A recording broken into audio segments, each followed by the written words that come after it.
आतंक का पर्याय बने मुख्तार अंसारी और अतीक अहमद अपराध की दुनिया में जब उतरे तो भले ही उनकी टाइमिंग अपराध की अलग अलग हो, अलग अलग समय पे वो अपराध करते हों, लेकिन दोनों की अंतिम समय की जो कहानी है वो एक सी मिलती हुई नजर आती है।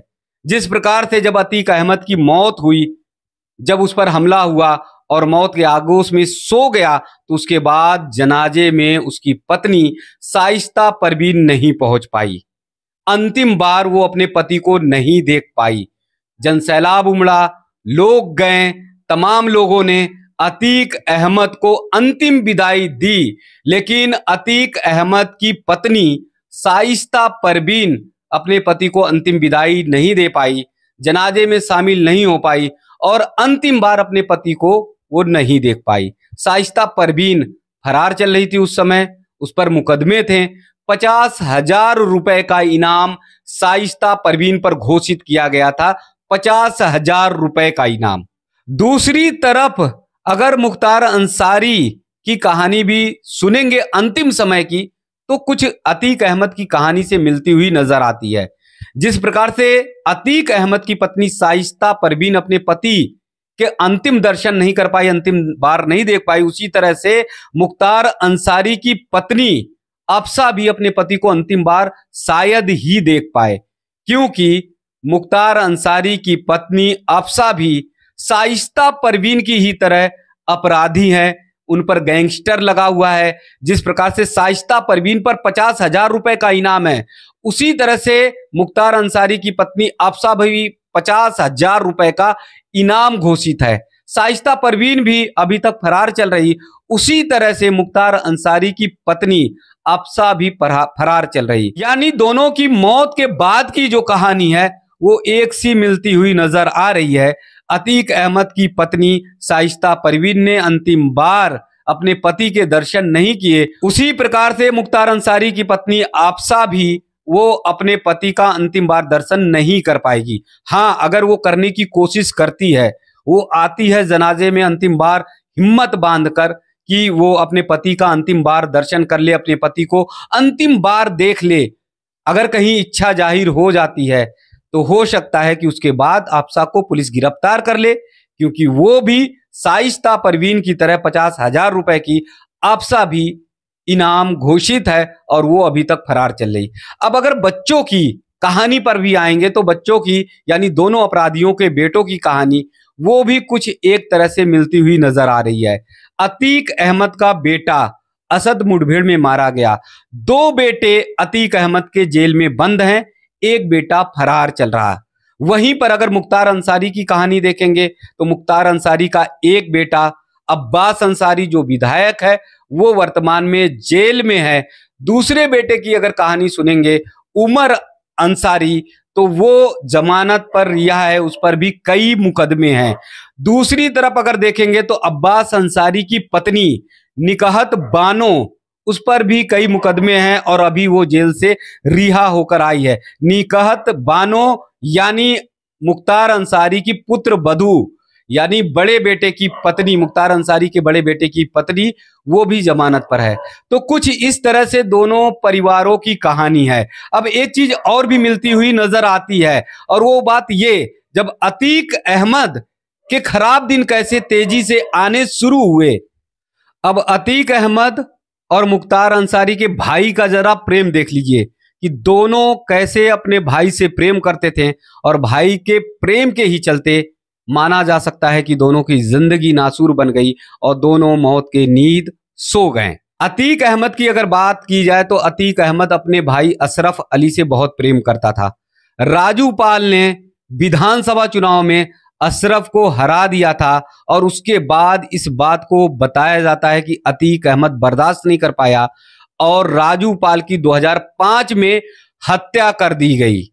अब ये वर्ष जो है वो दोनों से एक साथ मिलता है, उस बात को मैं आगे बताऊंगा।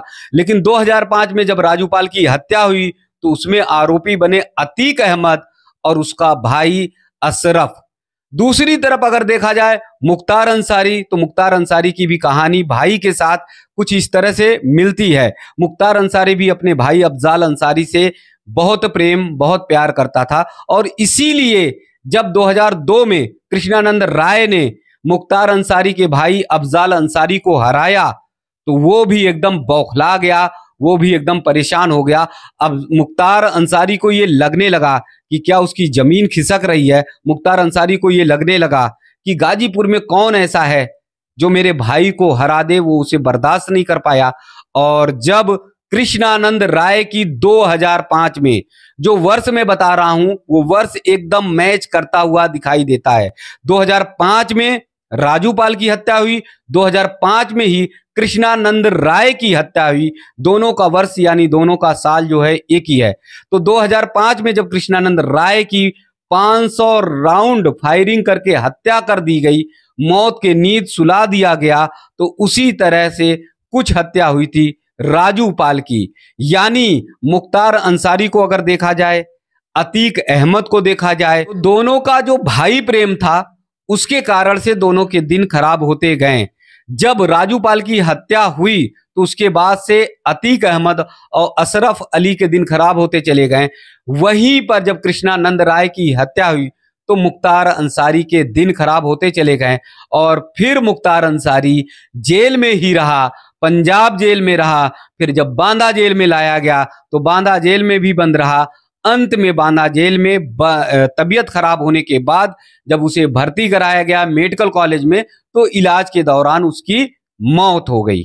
अब दोनों की कहानियां जब सेम मिलती हैं तो एक बात सीख भी दोनों से की कहानियों से मिलती हुई नजर आती है। वो बात ये कि जब कोई भी व्यक्ति, कोई शख्स अपराध की दुनिया में कदम रखता है तो वो सिर्फ वो व्यक्ति, वो शख्स ही नहीं रखता, उसके परिवार के लोग भी धीरे धीरे उसमें शामिल होने लगते हैं। कभी किसी तरह से सहयोग करते हैं, कभी किसी तरह से साथ में आते हैं और फिर अपराध की दुनिया में उनका प्रवेश होना तो निश्चित है। अतीक अहमद जैसे इतना बड़ा गुंडा था, अपराधी था, इसीलिए रसूखदार था, तो इसीलिए उसके बेटे भी धीरे धीरे अपराध की दुनिया में आते गए। जब अतीक अहमद के बेटे पढ़ाई करते थे, स्कूल में, कॉलेज में जाया करते थे, तब उन्हें किसी की भी एक बात भी सुनना बर्दाश्त के बाहर हो जाया करता था। वो पल भर में किसी के साथ मारपीट कर देते थे, पल भर में किसी के साथ लड़ाई झगड़ा कर दिया करते थे, धौंस दिया करते थे, धमकी दिया करते थे और ये बताते थे कि मेरे बाप का नाम अतीक अहमद है। यानी धीरे धीरे अपराध की घर में वो प्रवेश कर रहे थे उसके बच्चे।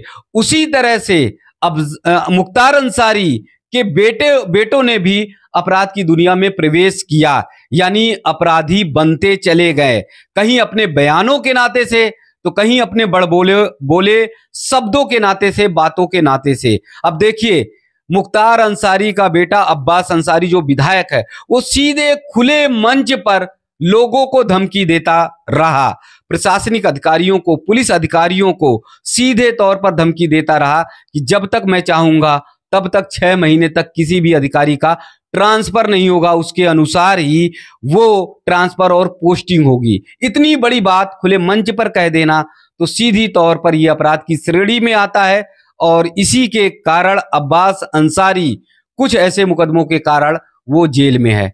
तो आप ये समझ लीजिए कि अपराध की प्रवृत्ति दोनों की अलग अलग रही हो, लेकिन तमाम ऐसी चीजें मुख्तार अंसारी से, तमाम ऐसी चीजें अतीक अहमद से मिलती हुई नजर आती हैं।